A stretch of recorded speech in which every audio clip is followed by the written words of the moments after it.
ನಮಸ್ಕಾರ. ಶ್ರೀ ಟಿವಿ ನ್ಯೂಸ್ಗೆ ಸ್ವಾಗತ. ಈ ದಿನದ ಹೆಡ್ಲೈನ್ಸ್. ವಿದ್ಯಾರ್ಥಿಗಳು ಓದಿನ ಜೊತೆ ಜನಪದ ಕಲೆ ಕ್ರೀಡೆ ರೂಢಿಸಿಕೊಳ್ಳಿ, ಶಾಸಕರಾದ ಸಿ ಪುಟ್ಟರಂಗಶೆಟ್ಟಿ.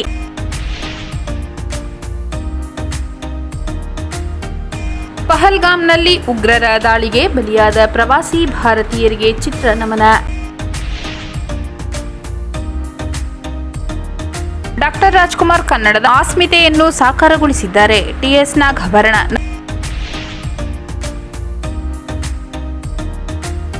ಉತ್ತಮ ಗುಣಮಟ್ಟದ ಹಾಲು ಪೂರೈಕೆ ಮಾಡಿ ಎಂ ನಂಜುಂಡಸ್ವಾಮಿ.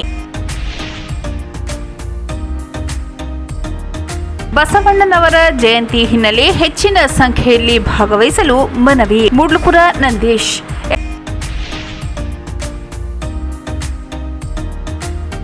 ಮೇ 5ರಿಂದ ಪರಿಶಿಷ್ಟ ಜಾತಿ ಒಳ ಮೀಸಲಾತಿ ಜಾರಿ ಸಂಬಂಧ ದತ್ತಾಂಶ ಸಂಗ್ರಹಣೆಗೆ ಸಮೀಕ್ಷೆ. ಜಿಲ್ಲಾಧಿಕಾರಿ ಶಿಲ್ಪಾ ನಾಗ್. ಗೂಳಿಪುರ ಗ್ರಾಮದಲ್ಲಿ ಸಂಭ್ರಮದಿಂದ ನಡೆದ ಡಾಕ್ಟರ್ ಅಂಬೇಡ್ಕರ್ ಅವರ 134ನೇ ಜಯಂತಿ ಕಾರ್ಯಕ್ರಮ. ವಿದ್ಯಾರ್ಥಿಗಳು ಓದಿನ ಜೊತೆ ಜನಪದ ಕಲೆ ಕ್ರೀಡೆ ರೂಢಿಸಿಕೊಳ್ಳಿ, ಶಾಸಕರಾದ ಸಿ ಪುಟ್ಟರಂಗಶೆಟ್ಟಿ. ಚಾಮರಾಜನಗರ ತಾಲೂಕಿನ ಭೋಗಾಪುರ ಗ್ರಾಮದಲ್ಲಿರುವ ಪರಿಶಿಷ್ಟ ಜಾತಿ ಪಂಗಡದ ವಸತಿಯುಕ್ತ ಸರ್ಕಾರಿ ಪ್ರಥಮ ದರ್ಜೆ ಕಾಲೇಜಿನಲ್ಲಿ ಆಯೋಜಿಸಿದ ಸಾಂಸ್ಕೃತಿಕ ವೇದಿಕೆ ಕ್ರೀಡೆ ಮತ್ತು ರಾಷ್ಟ್ರೀಯ ಸೇವಾ ಯೋಜನೆಗಳ ಚಟುವಟಿಕೆಗಳ ಸಮಾರೋಪ ಸಮಾರಂಭ 2025 ಸಾಂಸ್ಕೃತಿಕ ಸಂಭ್ರಮ ಜನಪದೋತ್ಸವ ಕಾರ್ಯಕ್ರಮ ಉದ್ಘಾಟಿಸಿ ಮಾತನಾಡಿದ ಶಾಸಕರಾದ ಸಿ ಪುಟ್ಟರಂಗಶೆಟ್ಟಿ ಅವರು, ವಿದ್ಯಾರ್ಥಿಗಳು ಓದಿನ ಜೊತೆ ಜನಪದ ಕಲೆ ಕ್ರೀಡೆ ರೂಢಿಸಿಕೊಳ್ಳಬೇಕು. 2013-18ರ ಅವಧಿಯಲ್ಲಿ ಸಿದ್ದರಾಮಯ್ಯ ಮುಖ್ಯಮಂತ್ರಿಯಾಗಿದ್ದಾಗ 10 ಹಿಂದುಳಿದ ತಾಲೂಕುಗಳಿಗೆ ಪದವಿ ಕಾಲೇಜು ಮಂಜೂರು ಮಾಡಿದರು. ಅದರಲ್ಲಿ ಇದು ಒಂದಾಗಿದೆ ಎಂದರು. ಆಗ ಕಾಲೇಜು ನಿರ್ಮಾಣಕ್ಕೆ 10 ಎಕರೆ ಜಾಗ ಕೇಳಲಾಗಿತ್ತು. ಆದರೆ 8 ಎಕರೆ ದೊರೆಯಿತು. 30 ಕೋಟಿ ಅನುದಾನ ಬಿಡುಗಡೆಯಾಗಿತ್ತು. ಆದರೆ 40 ಕೋಟಿಗೂ ಹೆಚ್ಚು ಅನುದಾನ ಖರ್ಚು ಮಾಡಿ ಕಾಲೇಜನ್ನು ನಿರ್ಮಾಣ ಮಾಡಲಾಗಿದೆ ಎಂದು ತಿಳಿಸಿದರು. ಕಾಲೇಜಿನಲ್ಲಿ ಮೂಲಸೌಕರ್ಯ ಸೇರಿದಂತೆ ಹಾಸ್ಟೆಲ್ ವ್ಯವಸ್ಥೆ ಆಗಬೇಕು. ಆದಷ್ಟು ಬೇಗ ಹಾಸ್ಟೆಲ್ ಪ್ರಾರಂಭಿಸಲು ಕ್ರಮ ವಹಿಸಲಾಗುವುದು. ಜೊತೆಗೆ ಕಾಲೇಜಿಗೆ ಶುದ್ಧ ಕುಡಿಯುವ ನೀರಿನ ಘಟಕ, ರಸ್ತೆ ಅಗಲೀಕರಣ ಮಾಡಲಾಗುವುದು. ಜಿಲ್ಲೆಯನ್ನು ಕಲ್ಯಾಣ ಕರ್ನಾಟಕ ವ್ಯಾಪ್ತಿಗೆ ಸೇರಿಸಿದರೆ ಅನುಕೂಲವಾಗುತ್ತಿತ್ತು. ಇದರಿಂದ ಜಿಲ್ಲೆಯ ಉದ್ಯೋಗಾಕಾಂಕ್ಷಿಗಳಿಗೆ ಉದ್ಯೋಗದಲ್ಲಿ ಮೀಸಲಾತಿ ಸಿಗುತ್ತಿತ್ತು ಎಂದು ಹೇಳಿದರು. ಮಹದೇಶ್ವರ ಬೆಟ್ಟದಲ್ಲಿ ನಡೆದ ಸಚಿವ ಸಂಪುಟ ಸಭೆಯಲ್ಲಿ ಸಿಎಂ ಸಿದ್ದರಾಮಯ್ಯ ಅವರು ಹೆಚ್ಚು ಅನುದಾನ ನೀಡುವ ಮೂಲಕ ಜಿಲ್ಲೆಯ ಅಭಿವೃದ್ಧಿಗೆ ಕಾರಣೀಭೂತರಾಗಿದ್ದಾರೆ. ಚಾಮರಾಜನಗರ ಕ್ಷೇತ್ರಕ್ಕೆ 600ರಿಂದ 700 ಕೋಟಿ ಅನುದಾನ ನೀಡಿದ್ದಾರೆ ಎಂದರು. ಕಾಲೇಜಿನ ಪ್ರಾಂಶುಪಾಲ ಡಾಕ್ಟರ್ ಪಿ ದೇವರಾಜ್ ಮಾತನಾಡಿ, ಓದು ಬರಹ ಮಾತ್ರವೇ ವಿದ್ಯಾರ್ಥಿಗಳ ವ್ಯಕ್ತಿತ್ವ ವಿಕಸನ ಮಾಡುವುದಿಲ್ಲ. ಆಧುನಿಕತೆಯ ಬೆಳವಣಿಗೆಯಲ್ಲಿ ವಿದ್ಯಾರ್ಥಿಗಳು ತಮಗೆ ಸಿಗುವ ವಿಪುಲ ಅವಕಾಶಗಳನ್ನು ಬಳಸಿಕೊಂಡು ಅವರ ಬದುಕನ್ನು ಕಟ್ಟಿಕೊಳ್ಳಲು ಶಾಲಾ ಕಾಲೇಜುಗಳಲ್ಲಿ ಪಠ್ಯೇತರ ಚಟುವಟಿಕೆಗಳಾಗಬೇಕು. ಪಠ್ಯವನ್ನು ಓದಿ ಪರೀಕ್ಷೆ ಬರೆದು ಅಂಕಗಳನ್ನು ಪಡೆದರೆ ಯಶಸ್ಸು ಗಳಿಸಲು ಸಾಧ್ಯವಿಲ್ಲ. ವಿದ್ಯಾರ್ಥಿ ಕೌಶಲ್ಯ ಬೆಳೆಸಿಕೊಳ್ಳಬೇಕಾಗುತ್ತದೆ ಎಂದು ಸಲಹೆ ನೀಡಿದರು. ಚಾಮರಾಜನಗರದ ಜೆಎಸ್ಎಸ್ ಮಹಿಳಾ ಕಾಲೇಜಿನ ಪ್ರಾಧ್ಯಾಪಕಿಯ ಸುಷ್ಮಾ ಮುಖ್ಯ ಭಾಷಣ ಮಾಡಿದರು. ಕಾರ್ಯಕ್ರಮದಲ್ಲಿ ಭೋಗಾಪುರ ಗ್ರಾಮ ಪಂಚಾಯಿತಿ ಅಧ್ಯಕ್ಷೆ ರೂಪಾ, ಉಪಾಧ್ಯಕ್ಷೆ ಮಂಗಳಮ್ಮ, ಸದಸ್ಯರಾದ ರಾಜಮ್ಮ, ನಾಗಮ್ಮ, ಪುಟ್ಟಗೌರಮ್ಮ, ಪಿಡಿಒ ಮಾನಸ, ಪಿಎಸಿಸಿ ಬ್ಯಾಂಕ್ ಅಧ್ಯಕ್ಷ ನಾಗೇಂದ್ರ ಮೂರ್ತಿ, ಜನಪದ ಗಾಯಕ ಸಿಎಂ ನರಸಿಂಹಮೂರ್ತಿ, ವಿಶ್ವಕರ್ಮ ನಿಗಮದ ಅಧ್ಯಕ್ಷ ಮಧು ಸೇರಿದಂತೆ ಇತರರು ಹಾಜರಿದ್ದರು. ಪಹಲ್ಗಾಮ್ನಲ್ಲಿ ಉಗ್ರರ ದಾಳಿಗೆ ಬಲಿಯಾದ ಪ್ರವಾಸಿ ಭಾರತೀಯರಿಗೆ ಚಿತ್ರ ನಮನ. ಸನಾತನ ಹಿಂದೂ ಧರ್ಮೀಯರ ಜೀವದ ಮೇಲೆ ನಿರಂತರವಾಗಿ ಇಸ್ಲಾಂ ಉಗ್ರರ ದಾಳಿಯಾಗುತ್ತಿದೆ ಎಂದು ಮೈಸೂರು ವಿಶ್ವವಿದ್ಯಾನಿಲಯದ ಸಿಂಡಿಕೇಟ್ ಮಾಜಿ ಸದಸ್ಯ ಡಾಕ್ಟರ್ ಇಸಿ ನಿಂಗರಾಜ್ ಗೌಡ ಆತಂಕ ವ್ಯಕ್ತಪಡಿಸಿದರು. ನಗರದ ವಿದ್ಯಾನಗರದ ಬೋ ಕ್ರಿಯೇಷನ್ ಸಭಾಂಗಣದಲ್ಲಿ ಮಂಡ್ಯ ಚಿತ್ರಕಲಾವಿದ ಬಳಗ rainbow creation, doctor EC Ningaraj Gowda ಸ್ನೇಹ ಬಳಗ ಇವರ ಸಹಯೋಗದಲ್ಲಿ ಆಯೋಜಿಸಿದ ಪಹಲ್ಗಾಮ ಉಗ್ರರ ಗುಂಡಿಗೆ ಬಲಿಯಾದ ಭಾರತೀಯ ನಾಗರಿಕರಿಗೆ ಚಿತ್ರನಮನ ಸಂತಾಪ ಕಾರ್ಯಕ್ರಮಕ್ಕೆ ಚಾಲನೆ ನೀಡಿ ಮಾತನಾಡಿದ ಅವರು, ಜಮ್ಮು ಮತ್ತು ಕಾಶ್ಮೀರದ ಅನಂತನಾಗ್ ಜಿಲ್ಲೆಯ ಬೈರಸಾನ್ ಕಣಿವೆಯಲ್ಲಿ ಏಪ್ರಿಲ್ 22ರಂದು ಸಂಭವಿತ ಪಹಲ್ಗಾಮ್ ಭೀಕರ ಉಗ್ರ ದಾಳಿ ಭಾರತದಲ್ಲಿ 2008ರ ಮುಂಬೈ ದಾಳಿಯ ನಂತರದ ಅತ್ಯಂತ ಘೋರ ಘಟನೆಗಳಲ್ಲಿ ಒಂದಾಗಿದೆ ಎಂದು ಸ್ಮರಿಸಿದರು. ಕಾಶ್ಮೀರದಲ್ಲಿ ಭಾರತೀಯ ನಾಗರಿಕರಿಗೆ ವಾಸದ ಅನುಮತಿ ನೀಡುವ ನೀತಿಯ ವಿರುದ್ಧ 5 ಮಂದಿ ಉಗ್ರ AK-47 ಮತ್ತು ಶಸ್ತ್ರಾಸ್ತ್ರಗಳಿಂದ ಸಜ್ಜಿತರಾಗಿ 25 ಭಾರತೀಯ ಪ್ರವಾಸಿಗರು ಮತ್ತು 1 ನೇಪಾಳದ ನಾಗರಿಕರನ್ನು ಹತ್ಯೆ ಮಾಡಿ 20ಕ್ಕೂ ಹೆಚ್ಚು ಮಂದಿಗೆ ಗಾಯ ಮಾಡಿ ಮೋದಿಗೆ ಹೇಳಿ ಹೋಗಿ ಎಂದು ಅಟ್ಟಹಾಸ ಮೆರೆದಿರುವುದು ಸನಾತನ ಹಿಂದೂ ಧರ್ಮದ ಮೇಲೆ ಮಾಡಿರುವ ಘನಘೋರ ಕೃತ್ಯವಾಗಿದೆ ಎಂದು ಎಚ್ಚರಿಸಿದರು. ತಕ್ಷಣವೇ ಎಚ್ಚೆತ್ತುಕೊಂಡ ಕೇಂದ್ರ ಸರ್ಕಾರ ಮತ್ತು ಭಾರತೀಯ ಸೈನಿಕರಿಗೆ ದಾಳಿಗೆ ಪ್ರಾರಂಭದಲ್ಲಿ ರೆಸಿಸ್ಟೈನ್ ಫ್ರಂಟ್ ಹೊಣೆ ಹೊತ್ತಿದ್ದರು. ನಂತರ ಅವರು ತಮ್ಮ ಹೊಣೆಗಾರಿಕೆಯನ್ನು ಹಿಂಪಡೆದರು. ಭಾರತೀಯ ತನಿಖಾ ಸಂಸ್ಥೆಗಳು ಲಷ್ಕರ್ ಎ ತೊಯ್ಬಾ ಉಗ್ರ ಸಂಘಟನೆಯ ಸಂಪರ್ಕವನ್ನು ಪತ್ತೆ ಹಚ್ಚಿದ್ದು 3 ಆರೋಪಿಗಳಲ್ಲಿ 2 ಪಾಕಿಸ್ತಾನದ ಮೂಲದವರಾಗಿದ್ದರೆಂಬ ಮಾಹಿತಿ ಕಲೆಹಾಕಿದೆ ಎಂದು ತಿಳಿಸಿದರು. ಪ್ರಧಾನಮಂತ್ರಿ ನರೇಂದ್ರ ಮೋದಿ ಈ ದಾಳಿಯನ್ನು ಹೀನ ಮತ್ತು ಅಮಾನುಷ ಎಂದು ಖಂಡಿಸಿ ಆರೋಪಿಗಳನ್ನು ನ್ಯಾಯದ ಮುಂದೆ ತರಲು ಬದ್ಧತೆ ವ್ಯಕ್ತಪಡಿಸಿದ್ದಾರೆ. ಭಾರತವು ಪಾಕಿಸ್ತಾನದ ವಿರುದ್ಧ ಸಿಂಧೂ ನದಿ ಸೇರಿದಂತೆ ದ್ವಿಪಕ್ಷೀಯ ನೀರು ಒಪ್ಪಂದವನ್ನು ಸ್ಥಗಿತಗೊಳಿಸಿ ಪಾಕಿಸ್ತಾನದ ರಾಯಭಾರಿಗಳನ್ನು ಹಿಂಪಡೆದು ಗಡಿ ಮುಚ್ಚಿದೆ ಎಂದು ಹೇಳಿದರು. ಮುಖ್ಯಮಂತ್ರಿ ಸಿದ್ದರಾಮಯ್ಯ ಅವರ ರಾಜೀನಾಮೆಗೆ ಇಸಿ ನಿಂಗರಾಜಗೌಡ ಆಗ್ರಹ. ಮುಖ್ಯಮಂತ್ರಿ ಸಿದ್ದರಾಮಯ್ಯ ಅವರು ಪಹಲ್ಗಾಮ ದಾಳಿ ಕುರಿತು ಪಾಕಿಸ್ತಾನದ ಮೇಲೆ ಯುದ್ಧ ಅಗತ್ಯವಿಲ್ಲ, ಕಾಶ್ಮೀರ ಪ್ರದೇಶಗಳ ಭದ್ರತೆ ಬಿಗಿಗೊಳಿಸಬೇಕು, ನಾವು ಯುದ್ಧದ ಪರ ಅಲ್ಲ, ಬದಲಾಗಿ ಶಾಂತಿ ನೆಲೆಸುವಂತೆ ಮಾಡಲು ಕ್ರಮ ಹೆಚ್ಚಿಸಿ ಎಂದಿರುವ ವಿಚಾರ ಪಾಕಿಸ್ತಾನ ಮಾಧ್ಯಮಗಳಲ್ಲಿ ವೈರಲ್ ಆಗುತ್ತಿದೆ. ಇಂತಹ ದೇಶದ್ರೋಹ ಹೇಳಿಕೆ ನೀಡಿರುವ ಸಿಎಂ ಅವರು ನೈತಿಕ ಹೊಣೆ ಹೊತ್ತು ರಾಜೀನಾಮೆ ಸಲ್ಲಿಸಿ ದೇಶವಾಸಿಗಳಲ್ಲಿ ಬೇಷರತ್ ಕ್ಷಮೆ ಯಾಚಿಸಬೇಕೆಂದು ಈ ಸಂದರ್ಭದಲ್ಲಿ ಅವರು ಆಗ್ರಹಿಸಿದರು. ರಾಜ್ಯದ ಮಂತ್ರಿಗಳಾದ ಸಂತೋಷ್ ಲಾಡ್, ಆರ್.ಬಿ. ತಿಮ್ಮಾಪುರ ಸೇರಿದಂತೆ ಕಾಂಗ್ರೆಸ್ ಪಕ್ಷದ ಹಲವಾರು ಮುಖಂಡರು ದೇಶ ವಿರೋಧಿ ಹೇಳಿಕೆಗಳನ್ನು ಖಂಡಿಸಿದರು. ಕೇಂದ್ರ ಸರ್ಕಾರ ಇಂತಹ ದೇಶ ವಿರೋಧಿ ಹೇಳಿಕೆಗಳನ್ನು ನೀಡುವವರ ವಿರುದ್ಧ ಕಠಿಣ ಕಾಯ್ದೆ ಜಾರಿಗೆ ತರುವಂತೆ ಮನವಿ ಮಾಡಿದರು. ಇದೇ ಸಂದರ್ಭದಲ್ಲಿ ಉಗ್ರರ ದಾಳಿಗೆ ಬಲಿಯಾದ ಪ್ರವಾಸಿ ಭಾರತೀಯರ ಆತ್ಮಕ್ಕೆ ಶಾಂತಿ ಸಿಗಲು ಮೌನ ಆಚರಿಸಿ ಸಂತಾಪ ಸೂಚಿಸಿ ಚಿತ್ರನಮನ ದೀಪನಮನ ಸಲ್ಲಿಸಲಾಯಿತು. ಕಾರ್ಯಕ್ರಮದಲ್ಲಿ ಚಿತ್ರಕಲಾವಿದ ಡಾ. ಶಂಕರಪ್ಪ, ವಿನೋದ್ ಕುಮಾರ್, ವಿರೂಪಾಕ್ಷ, ಜಯಶಂಕರ್, ಶೋಭಾ, ವಿದ್ಯಾಶ್ರೀ, ಚೇತನ್, ವಿಜಯೇಂದ್ರ, ಶಿವಪ್ರಸಾದ್, ವೈಎಚ್ ಲೋಹಿತ್ ಕುಮಾರ್, ನಿವೃತ್ತ ಸೈನಿಕ ಕುಮಾರ್ ಮತ್ತಿತರರು ಹಾಜರಿದ್ದರು. ಡಾಕ್ಟರ್ ರಾಜ್ಕುಮಾರ್ ಕನ್ನಡದ ಅಸ್ಮಿತೆಯನ್ನು ಸಾಕಾರಗೊಳಿಸಿದ್ದಾರೆ. ಟಿಎಸ್ ನಾಗಾಭರಣ. ನಗರದ ಜಿಲ್ಲಾಡಳಿತ ಭವನದಲ್ಲಿರುವ ವರ್ನಟ ಡಾಕ್ಟರ್ ರಾಜ್ಕುಮಾರ್ ಜಿಲ್ಲಾ ರಂಗಮಂದಿರದಲ್ಲಿ ಕನ್ನಡ ಸಾಹಿತ್ಯ ಅಕಾಡೆಮಿ ಬೆಂಗಳೂರು ಮತ್ತು ಚಾಮರಾಜನಗರ ರಂಗವಾಹಿನಿ ಸಂಸ್ಥೆ ಹಾಗೂ ಚಕೋರ ಸಾಹಿತ್ಯ ವೇದಿಕೆ ಸಂಯುಕ್ತ ಆಶ್ರಯದಲ್ಲಿ ಪದ್ಮಭೂಷಣ ಡಾಕ್ಟರ್ ರಾಜ್ಕುಮಾರ್ ಕುರಿತು ಆಯೋಜಿಸಲಾಗಿದ್ದ ನಮ್ಮೂರ ವರ್ನಟ ವಿಚಾರ ಸಂಕಿರಣ ಕಾರ್ಯಕ್ರಮವನ್ನು ಉದ್ಘಾಟಿಸಿ ಮಾತನಾಡಿದ ಖ್ಯಾತ ಚಲನಚಿತ್ರ ನಿರ್ದೇಶಕರಾದ ಟಿಎಸ್ ನಾಗಾಭರಣ, ಉತ್ತಮ ಕೌಶಲ್ಯವನ್ನೇ ವೃತ್ತಿಯಾಗಿಸಿಕೊಂಡು ವಿಭಿನ್ನ ವ್ಯಕ್ತಿತ್ವ ರೂಪಿಸಿಕೊಂಡ ಡಾಕ್ಟರ್ ರಾಜ್ಕುಮಾರ್ ಅವರು ಪ್ರಭಾವಿ ಬದುಕಿನ ಆದರ್ಶ ಮಾದರಿಯನ್ನು ಇಡೀ ಭಾರತೀಯ ಚಿತ್ರರಂಗಕ್ಕೆ ಕೊಡುಗೆಯಾಗಿ ನೀಡಿದ್ದಾರೆ. ಹೊಟ್ಟೆಪಾಡಿಗಾಗಿ ಚಿತ್ರರಂಗಕ್ಕೆ ಬಂದೆ ಎನ್ನುವಷ್ಟು ಸರಳತೆ ರಾಜ್ ಅವರಲ್ಲಿತ್ತು. ನುಡಿದಂತೆ ನಡೆದ ರಾಜ್ಕುಮಾರ್ ಅವರು ಪ್ರತಿಯೊಬ್ಬ ಕನ್ನಡಿಗರ ಹೃದಯ ಸಾಮ್ರಾಜ್ಯದಲ್ಲಿ ಜಾಗ ಪಡೆದಿದ್ದು ನಮ್ಮೂರಿನ ವರ್ನಟ ವಿಚಾರ ಸಂಕಿರಣ ಪ್ರಸ್ತುತಿಯಿಂದ ಕೂಡಿದೆ ಎಂದರು. ಕನ್ನಡ ಭಾಷೆಗೆ ತನ್ನತನದ ಸ್ವರೂಪ ಹಾಗೂ ನಿರ್ದಿಷ್ಟ ದಿಕ್ಕು ತೋರಿದ ಪ್ರಮುಖರಲ್ಲಿ ರಾಜ್ಕುಮಾರ್ ಸಹ ಒಬ್ಬರು. ಕನ್ನಡದ ಅಸ್ಮಿತೆಯನ್ನು ಪರಿಭಾವಿಸಲು ಕುವೆಂಪು ಬಿಟ್ಟರೆ ರಾಜ್ಕುಮಾರ್ ಅವರನ್ನು ಹೆಸರಿಸಬಹುದು. ಬದುಕಿನ ವಿಶ್ವವಿದ್ಯಾಲಯದಲ್ಲಿ ಅವರದೇ ಅನುಭವ ಮೂಟೆ ಹೊತ್ತು ಗೌರವ ಡಾಕ್ಟರೇಟ್ ಪಡೆದ ರಾಜ್ಕುಮಾರ್ ರವರು ಅತಿ ವಿನಯತೆ, ಶ್ರದ್ಧೆ, ಭಕ್ತಿಯಿಂದ ತಮ್ಮ ಎಲ್ಲ ಚಿತ್ರರಂಗಗಳಲ್ಲಿ ಸಾಮಾಜಿಕ ಸ್ವಾಸ್ಥ್ಯ ಹಾಗೂ ಸತ್ಯವನ್ನು ಸಾಕಾರಗೊಳಿಸಿದರು. ಆಯಾ ಪ್ರಾಂತೀಯ ಭಾಷೆಗಳಿಗೂ ಶಕ್ತಿ ತುಂಬಿದ್ದರೆಂದು ನಾಗಾಭರಣ ತಿಳಿಸಿದರು. ಆಶಯ ನುಡಿಗಳನ್ನಾಡಿದ ಹಿರಿಯ ಸಾಹಿತಿ ಕೆ. ವೆಂಕಟರಾಜು ಅವರು ಭಾರತೀಯ ಚಿತ್ರರಂಗದಲ್ಲಿ ಜಾತಿ, ಧರ್ಮ ಎಲ್ಲವನ್ನೂ ಮೀರಿ ಜನರ ಪ್ರೀತಿ ಗಳಿಸಿದ ಏಕೈಕ ಮೇರು ನಟ ಎಂದರೆ ಡಾಕ್ಟರ್ ರಾಜ್ಕುಮಾರ್ ಮಾತ್ರ. ಬೀದರ್ನಿಂದ ಚಾಮರಾಜನಗರದವರೆಗೂ ಜನರು ಅವರ ವಿಶ್ವಾಸದಿಂದ ಸ್ಮರಿಸುತ್ತಾರೆ. ಡಾಕ್ಟರ್ ರಾಜ್ಕುಮಾರ್ ನಮ್ಮ ಹೆಮ್ಮೆಯಾಗಿದ್ದಾರೆಂದು ಹೇಳಿದರು. ಅಧ್ಯಕ್ಷತೆ ವಹಿಸಿದ್ದ ದಿನಬಂಧು ಸಂಸ್ಥೆ ಪ್ರೊಫೆಸರ್ ಜಿಎಸ್ ಜಯದೇವ್ ಮಾತನಾಡಿ, ರಾಜ್ಕುಮಾರ್ ಅವರು ಅದ್ಭುತ ಅಭಿನಯ, ಅವರಲ್ಲಿದ್ದ ಸರಳತೆಯಿಂದ ಹೊರಬರಲು ಸಾಧ್ಯವಾಗಿತ್ತು. ಬಡತನದಲ್ಲಿ ಸಂತೋಷವಿದೆ ಎಂಬ ಆದರ್ಶ ರಾಜ್ಕುಮಾರ್ ಚಿತ್ರಗಳಲ್ಲಿದೆ. ಅದನ್ನು ನಾವು ಅಳವಡಿಸಿಕೊಳ್ಳದೆ ಕೈಬಿಟ್ಟಿದ್ದೇವೆ. ಇದು ಶೋಚನೀಯ ಸಂಗತಿ. ಇತ್ತೀಚಿನ ಸಿನಿಮಾಗಳಲ್ಲಿ ಬದುಕಿನ ವೈಚಾರಿಕತೆ, ಸೃಜನಶೀಲತೆ ಇಲ್ಲವಾಗಿದ್ದು ಕ್ರೂರತ್ವವನ್ನು ವೈಭವೀಕರಿಸಲಾಗುತ್ತಿದೆ. ಜನರ ದೌರ್ಬಲ್ಯವನ್ನು ಬಂಡವಾಳವನ್ನಾಗಿಸುವ ವ್ಯಾಪಾರಿ ಮನೋಭಾವವನ್ನು ಬಿಡಬೇಕು ಎಂದರು. ಮೊದಲನೇ ಗೋಷ್ಠಿ ನಡೆಸಿಕೊಟ್ಟ ಖ್ಯಾತ ಸಾಹಿತಿ ಜಯಂತ್ ಕಾಯ್ಕಿಣಿ ಅವರು ಡಾಕ್ಟರ್ ರಾಜ್ಕುಮಾರ್ ಮತ್ತು ಕನ್ನಡ ಸಂವೇದನೆ ಕುರಿತು ಉಪನ್ಯಾಸ ನೀಡಿ, ಅಪರಿಮಿತ ಪ್ರತಿಭಾ ಕುಟುಂಬದಲ್ಲಿ ಹುಟ್ಟಿದ ರಾಜ್ಕುಮಾರ್ ಅವರು ವಿರಾಟ ಪ್ರತಿಭೆಯ ವಿಶಾಲ ದೃಶ್ಯವೆಂದರೆ ತಪ್ಪಾಗಲಾರದು. ಅವರ ಪರಿಪೂರ್ಣ ಜೀವನ ಕನ್ನಡ ನಾಡಿನ ಸಂವೇದನೆಯ ಪಯಣವಾಗಿದೆ. ಸಾಕಷ್ಟು ವಿಭಿನ್ನ ಅನುಭವಗಳೊಂದಿಗೆ ಸುಶಿಕ್ಷಿತ ನಟನೆ ಮಾನದಂಡಗಳನ್ನು ಮೀರಿ ಬೆಳೆದ ರಾಜ್ಕುಮಾರ್ ಅವರು ಸಾಹಿತ್ಯ ಹಾಗೂ ಕಾದಂಬರಿ ಆಧಾರಿತ ಚಿತ್ರಗಳಿಗೆ ಜೀವ ತುಂಬಿ ಎಲ್ಲರೊಳಗೆ ಒಂದಾಗಿದ್ದರು ಎಂದರು.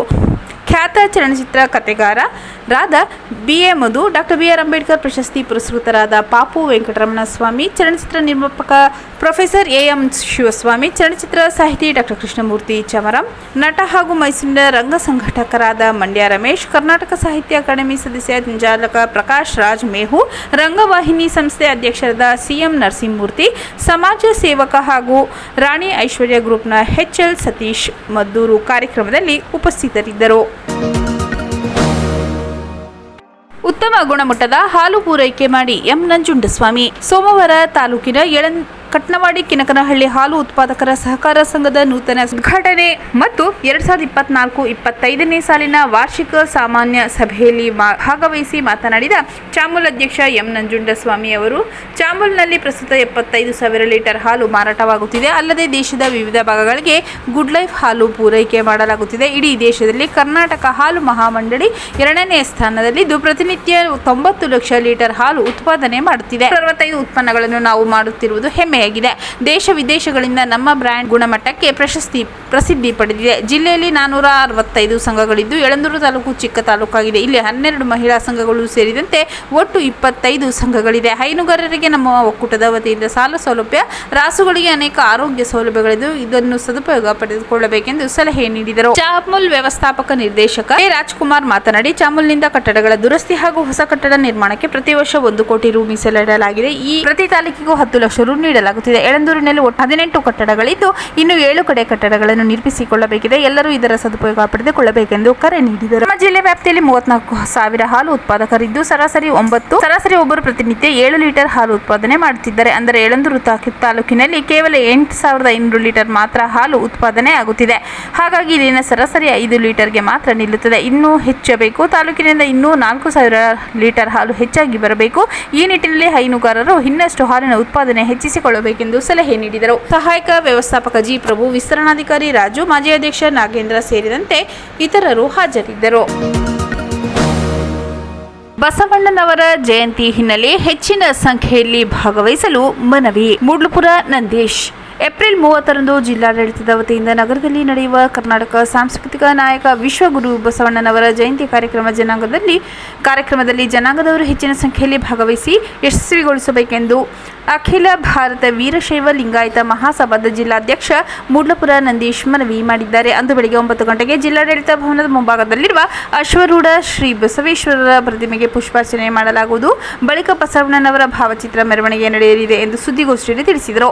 ಮೆರವಣಿಗೆಯು ಜಿಲ್ಲಾಡಳಿತ ಭವನದಿಂದ ಹೊರಟು ಬೀರಾಚಯ್ಯ ಜೋಡಿ ರಸ್ತೆ, ಪಚ್ಚಪ್ಪ ವೃತ್ತ, ಡಿವಿಯೇಷನ್ ರಸ್ತೆ, ಸುಲ್ತಾನ್ ಶರೀಫ್ ಸರ್ಕಲ್, ಅರಣ್ಯ ಕಚೇರಿ ಮುಂಭಾಗದಿಂದ ಅನ್ವರ್ ಪಾಷಾ ಸರ್ಕಲ್, ದೊಡ್ಡಂಗಡಿ ಬೀದಿ, ಚಿಕ್ಕ ಅಂಗಡಿ ಬೀದಿ, ಸಂತೆಮರಹಳ್ಳಿ ಸರ್ಕಲ್, ಡಿವಿಯೇಷನ್ ರಸ್ತೆ ಮೂಲಕ ಪೇಟೆ ಪ್ರೈಮರಿ ಶಾಲಾ ಆವರಣದಲ್ಲಿ ಕೊನೆಗೊಳ್ಳಲಿದೆ ಎಂದರು. ಜಿಲ್ಲಾ ಉಸ್ತುವಾರಿ ಸಚಿವರು, ಶಾಸಕರು, ಚುನಾಯಿತ ಪ್ರತಿನಿಧಿಗಳ ಸಮ್ಮುಖದಲ್ಲಿ ವೇದಿಕೆ ಕಾರ್ಯಕ್ರಮ ನಡೆಯಲಿದ್ದು ಮಧ್ಯಾಹ್ನ 1 ಗಂಟೆಗೆ ನಗರದ ಶ್ರೀ ಸಿದ್ದಮಲ್ಲೇಶ್ವರ ವಿರಕ್ತ ಮಠ ಹಾಗೂ ಪೇಟೆ ಪ್ರೈಮರಿ ಶಾಲಾ ಆವರಣದಲ್ಲಿ ಪ್ರಸಾದ ವಿನಿಯೋಗ ನಡೆಯಲಿದೆ. ಅಲ್ಲದೆ ಉಚಿತವಾಗಿ ಕುಡಿಯುವ ನೀರು, ಮಜ್ಜಿಗೆ, ಪಾನಕ ವಿತರಣೆ ಮಾಡಲಾಗುವುದೆಂದು ಹೇಳಿದರು. ಸಭೆಯಲ್ಲಿ ಮಹಾಸಭಾದ ಜಿಲ್ಲಾ ಕೋಶಾಧ್ಯಕ್ಷ ಗುರುಸ್ವಾಮಿ, ಪ್ರಧಾನ ಕಾರ್ಯದರ್ಶಿ ಮಂಜೇಶ್, ಮೂಡ್ಲುಪುರ ಅಧಿಕಾರಿಗಳಾದ ಎನ್ರಿಚ್ ಮಹದೇವಸ್ವಾಮಿ, ಉಮೇಶ್, ರಾಜೇಂದ್ರ ಪ್ರಸಾದ್, ಬಾಲಚಂದ್ರ ಉಪಸ್ಥಿತರಿದ್ದರು. ಮೇ 5ರಿಂದ ಪರಿಶಿಷ್ಟ ಜಾತಿ ಒಳ ಮೀಸಲಾತಿ ಜಾರಿ ಸಂಬಂಧ ದತ್ತಾಂಶ ಸಂಗ್ರಹಣೆಗೆ ಸಮೀಕ್ಷೆ. ಜಿಲ್ಲಾಧಿಕಾರಿ ಶಿಲ್ಪಾ ನಾಗ್. ನಗರದ ಹಳೆ ಕೆಡಿಪಿ ಸಭಾಂಗಣದಲ್ಲಿ ಪರಿಶಿಷ್ಟ ಜಾತಿ ಒಳ ಮೀಸಲಾತಿ ಕಲ್ಪಿಸುವ ಸಂಬಂಧ ದತ್ತಾಂಶ ಸಂಗ್ರಹಣೆಗಾಗಿ ಸಮೀಕ್ಷೆ ನಡೆಸಲು ಜಿಲ್ಲಾ ಹಾಗೂ ತಾಲೂಕು ಮಟ್ಟದ ಸಮನ್ವಯ ಸಮಿತಿ ಸಭೆ ಹಾಗೂ ಮಾಸ್ಟರ್ ಟ್ರೈನರ್ ತರಬೇತಿ ಉದ್ದೇಶಿಸಿ ಮಾತನಾಡಿದ ಜಿಲ್ಲಾಧಿಕಾರಿ ಶಿಲ್ಪಾ ನಾಗ್ ರವರು, ಕರ್ನಾಟಕ ಸರ್ಕಾರವು ಪರಿಶಿಷ್ಟ ಜಾತಿಗಳಿಗೆ ಒಳ ಮೀಸಲಾತಿ ಜಾರಿ ಮಾಡಲು ನ್ಯಾಯಮೂರ್ತಿ ಎಚ್.ಎನ್. ನಾಗಮೋಹನ್ ದಾಸ್ ಅವರ ಅಧ್ಯಕ್ಷತೆಯಲ್ಲಿ ಏಕವ್ಯಕ್ತಿ ವಿಚಾರಣಾ ಆಯೋಗವನ್ನು ನೇಮಿಸಿ ಒಳ ಮೀಸಲಾತಿಯನ್ನು ವರ್ಗೀಕರಿಸಲು ಸೂಚಿಸಿರುವ ಹಿನ್ನೆಲೆಯಲ್ಲಿ ಉಪವರ್ಗೀಕರಣ ಕೈಗೊಳ್ಳಲು ಅವಶ್ಯಕವಿರುವ ದತ್ತಾಂಶಗಳನ್ನು ಸಂಗ್ರಹಿಸಲು ಸಮೀಕ್ಷೆ ಕೈಗೊಳ್ಳಲಾಗುತ್ತಿದೆ. ಈ ಸಮೀಕ್ಷಾ ಕಾರ್ಯ ಅತ್ಯಂತ ಮಹತ್ವದ್ದಾಗಿದ್ದು ನಿಯೋಜಿತ ಸಮೀಕ್ಷಾದಾರರು ಮುತುವರ್ಜಿಯಿಂದ ಸಮೀಕ್ಷಾ ಕೆಲಸ ಮಾಡಬೇಕು ಎಂದರು. ಪರಿಶಿಷ್ಟ ಜಾತಿ ಕುಟುಂಬದ ಸಮಗ್ರ ಸಮೀಕ್ಷೆ ಕೈಗೊಂಡು ಸಾಮಾಜಿಕ, ಶೈಕ್ಷಣಿಕ ಮತ್ತು ಆರ್ಥಿಕ ಸ್ಥಿತಿಗತಿಗಳ ಬಗ್ಗೆ ವಿಶ್ಲೇಷಿಸಿ ಒಳ ಮೀಸಲಾತಿ ವರ್ಗೀಕರಣ ಮಾಡಿ ಸರ್ಕಾರಕ್ಕೆ ಶಿಫಾರಸು ಮಾಡುವ ಜವಾಬ್ದಾರಿ ಆಯೋಗ ಹೊಂದಿದೆ. ಪರಿಶಿಷ್ಟ ಜಾತಿಗಳ ಸಾಮಾಜಿಕ, ಶೈಕ್ಷಣಿಕ, ಔದ್ಯೋಗಿಕ ಸ್ಥಿತಿಗತಿಗಳ ಕುರಿತು ಸಮೀಕ್ಷೆ ಮುಖಾಂತರ ಸಮಗ್ರ ಅಂಕಿ ಅಂಶ ಸಂಗ್ರಹಿಸುವುದು ಸಮೀಕ್ಷೆ ಉದ್ದೇಶ ಎಂದು ಜಿಲ್ಲಾಧಿಕಾರಿಗಳು ತಿಳಿಸಿದರು. ಸಮೀಕ್ಷೆದಾರರು ಎಲ್ಲ ಮನೆಗಳಿಗೆ ಭೇಟಿ ನೀಡಿ ಪರಿಶಿಷ್ಟ ಜಾತಿಗೆ ಸೇರಿದ ಕುಟುಂಬಗಳನ್ನು ಗುರುತಿಸಬೇಕು. ಕುಟುಂಬಗಳ ಎಲ್ಲ ಸದಸ್ಯರ ಮಾಹಿತಿ ಸೂಚಿಸಲಾಗಿರುವ ಮಾರ್ಗಸೂಚಿಗಳ ಅನ್ವಯ ನಿಗದಿತ ನಮೂದೆಯಲ್ಲಿ ಇರುವ ಅಂಶಗಳಿಗೆ ಮೊಬೈಲ್ ಆ್ಯಪ್ ಮೂಲಕ ದಾಖಲಿಸಬೇಕು. ಯಾವುದೇ ಕುಟುಂಬಗಳನ್ನು ಕೈಬಿಡದಂತೆ ಜಾಗ್ರತೆ ವಹಿಸಬೇಕು. ಯಾವ ದಿನದಂದು ಯಾವ ಮನೆಗಳನ್ನು ಸಮೀಕ್ಷೆಗೆ ಒಳಪಡಿಸಲಾಗುತ್ತದೆ ಎಂಬ ಮಾಹಿತಿಯನ್ನು ಆದಷ್ಟು ಮುಂಚಿತವಾಗಿ ತಿಳಿಸಬೇಕು ಎಂದರು. ಸಮೀಕ್ಷೆ ವೇಳೆ ಕುಟುಂಬ ಭೇಟಿ ಮಾಡಿದಾಗ ಸ್ನೇಹಮಯ ಹಾಗೂ ಸೌಜನ್ಯಪೂರ್ವಕ ನಡೆ, ತಾಳ್ಮೆಯಿಂದ ಸಮೀಕ್ಷೆಗೆ ಬೇಕಾಗುವ ಮಾಹಿತಿ ಪಡೆಯಬೇಕು. ಸಮೀಕ್ಷೆ ಬ್ಲಾಕಿನ ಅಧಿಕೃತ ಭಾಗವಾಗಿರುವ ಯಾವುದೇ ಮನೆಯನ್ನು ಬಿಡಬಾರದು. ಗ್ರಾಮ ಲೆಕ್ಕಿಗರು, ಪಂಚಾಯತ್ ಅಭಿವೃದ್ಧಿ ಅಧಿಕಾರಿ, ಬಿಲ್ ಕಲೆಕ್ಟರ್, ಅಂಗನವಾಡಿ ಕಾರ್ಯಕರ್ತರು ಹಾಗೂ ಇತರರ ನೆರವನ್ನು ಪಡೆಯಬಹುದು. ಯಾವುದೇ ಗೊಂದಲವಿದ್ದರೂ ತರಬೇತಿ ಅವಧಿಯಲ್ಲಿ ಪರಿಹರಿಸಿಕೊಂಡು ಸೂಚಿಸಿರುವ ನಿಗದಿತ ಅವಧಿಯೊಳಗೆ ಸಮೀಕ್ಷಾ ಕಾರ್ಯವನ್ನು ಯಶಸ್ವಿಯಾಗಿ ಪೂರ್ಣಗೊಳಿಸಬೇಕೆಂದು ಜಿಲ್ಲಾಧಿಕಾರಿ ಶಿಲ್ಪಾ ನಾಗ್ ಸೂಚಿಸಿದರು. ಈ ವೇಳೆ ಸಮೀಕ್ಷಾ ಕೈಪಿಡಿಯನ್ನು ಬಿಡುಗಡೆ ಮಾಡಲಾಗಿತ್ತು. ಸಭೆಯಲ್ಲಿ ಜಿಲ್ಲಾ ಪಂಚಾಯತ್ ಸಿಇಒ ಮೋನಾರೋತ್, ಉಪವಿಭಾಗಾಧಿಕಾರಿ ಬಿಆರ್ ಮಹೇಶ್, ಸಮಾಜ ಕಲ್ಯಾಣ ಉಪನಿರ್ದೇಶಕ ಮುನಿರಾಜ್, ನಗರಾಭಿವೃದ್ಧಿ ಕೋಶದ ಯೋಜನಾ ನಿರ್ದೇಶಕಿ ಎಂವಿ ಸುಧಾ, ಶಾಲಾ ಶಿಕ್ಷಣ ಸಂಸ್ಥೆ ಇಲಾಖೆ ಉಪನಿರ್ದೇಶಕ ರಾಮಚಂದ್ರ ರಾಜೆ ಅರಸ್, ತಹಸೀಲ್ದಾರ್ ಬಸವರಾಜ್, ರಮೇಶ್ ಬಾಬು, ಗುರುಪ್ರಸಾದ್ ಸೇರಿದಂತೆ ಇನ್ನಿತರ ಅಧಿಕಾರಿಗಳು ಹಾಜರಿದ್ದರು.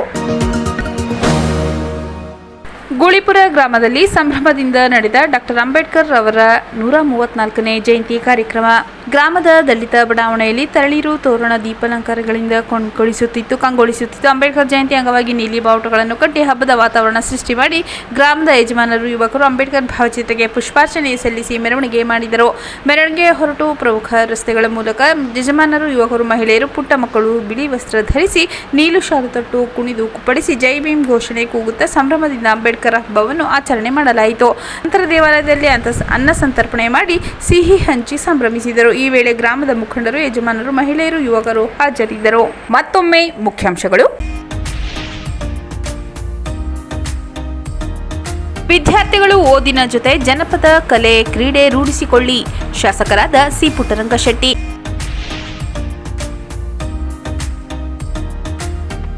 ಪಹಲ್ಗಾಮ್ನಲ್ಲಿ ಉಗ್ರರ ದಾಳಿಗೆ ಬಲಿಯಾದ ಪ್ರವಾಸಿ ಭಾರತೀಯರಿಗೆ ಚಿತ್ರ ನಮನ. ಡಾಕ್ಟರ್ ರಾಜ್ಕುಮಾರ್ ಕನ್ನಡದ ಅಸ್ಮಿತೆಯನ್ನು ಸಾಕಾರಗೊಳಿಸಿದ್ದಾರೆ. ಟಿಎಸ್ ನಾಗಭರಣ.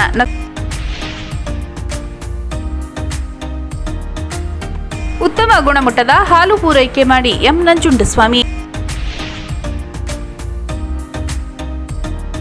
ಬಸವಣ್ಣನವರ ಜಯಂತಿ ಹಿನ್ನೆಲೆ ಹೆಚ್ಚಿನ ಸಂಖ್ಯೆಯಲ್ಲಿ ಭಾಗವಹಿಸಲು ಮನವಿ. ಮೂಡ್ಲುಪುರ ನಂದೀಶ್.